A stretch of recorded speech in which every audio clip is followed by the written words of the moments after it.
சிங்கமும் முயலும் கதை. ஒரு காட்டில் கொடூரமான சிங்கம் வசித்து வந்தது. அது மிகவும் பேராசை கொண்டது. அது தனது வலிமையினால் மற்ற விலங்குகளையும் சித்திரவதை செய்து வந்தது. இனி மேலும் சிங்கத்தின் வன்முறை செயல்களை பொறுக்க இயலாத விலங்குகள் ஒன்று சேர்ந்து அதனிடம் சென்று, "ஓ காட்டின் அரசரே, நாங்கள் அனைவரும் உங்களை பணிவுடன் வேண்டுகிறோம். நாங்கள் உங்கள் தேவைக்கு தினந்தோறும் ஒரு மிருகத்தை தங்களுக்கு அளிக்க ஒப்புக்கொள்கிறோம். இதனை ஒப்புக்கொண்டு சித்திரவதை செய்வதை விட்டுவிட்டு எங்களை அமைதியாக இருக்க விடுங்கள்" என வேண்டிக் கொண்டன. இந்த ஒப்பந்தத்திற்கு சிங்கமும் ஏற்றுக்கொண்டது. அன்று முதல் தினமும் ஒரு மிருகம் சிங்கத்திற்கு உணவாக அனுப்பப்பட்டது. ஒரு முறை முயல் சிங்கத்திற்கு இரையாக கொண்டு வரப்பட்டது. அந்த முயல் மிகவும் புத்திசாலித்தனமானது. அது சிங்கத்தின் குகைக்கு செல்லும் வழியிலேயே ஒரு திட்டம் வகுத்தது. அதன்படி சிங்கத்தின் இருப்பிடத்திற்கு முயல் வேண்டுமென்றே தாமதமாக சென்றது.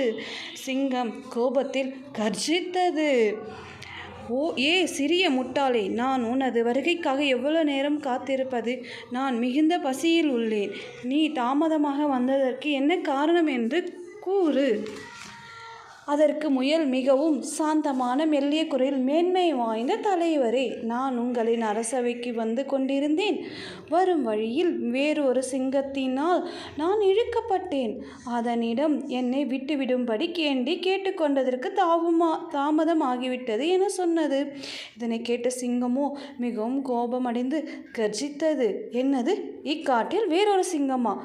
அதற்கேற்ப முயல் சிங்கத்தை தனது திட்டப்படி அருகிலிருந்த ஒரு பாழடைந்த கிணற்றுக்கு அழைத்து சென்றது. கிணற்றின் அருகில் சென்றவுடன் முயல் சிங்கத்திடம், "எனது தலைவரே, இந்த கிணற்றின் உள்ளே எட்டி பாருங்கள்" என்றது. சிங்கமும் அந்த கிணற்றின் உள்ளே எட்டி பார்த்தது. அதனுடைய நிழல் ஆழத்தில் இருந்த கிணற்றில் நீரில் தெரிந்தது. இதனை பார்த்த சிங்கம் கோபத்துடன் கர்ஜித்தது. அந்த சப்தமும் கிணற்றில் எதிரொலித்தது. இதனால் கடும் கோபம் கொண்ட சிங்கம் கிணற்றின் உள்ளே குதித்தது.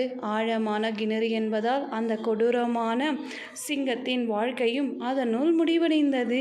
எல்லா மிருகங்களும் உற்சாகப்பட்டு முயலை பாராட்டின.